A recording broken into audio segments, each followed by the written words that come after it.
After Friday prayers at the Aqsa mosque compound, Israeli forces were dispersing protesters who'd gathered in opposition to the nationalist flag march held earlier this week.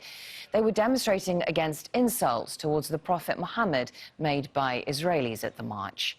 Stephanie Decker has more from occupied East Jerusalem.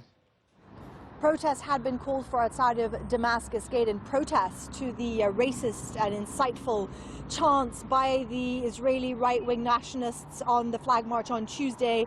The protests didn't reach Damascus Gate, but a couple of hundred did protest soon after Friday prayers in the Al-Aqsa Mosque compound. There was a standoff with Israeli forces, a couple of Palestinians injured and arrested. It was then dispersed. We also had the usual Friday protests in Beita, in the occupied West Bank. People there of the village protesting against the expansion and the setup, let's say, of the illegal Israeli outpost of Eviatar. This is an outpost that has really been expanded over the last month or so, set up early last month. Palestinians protesting against it. It's also very close to land that they use, olive groves that the residents of the village own. They can now no longer access it because it's been declared a military zone. Interestingly enough, this government, the Israeli government, there is an eviction order against the outpost, or parts of it at least. Certainly today media reports saying that it's expanding faster than the actual government can keep up with it. So a lot of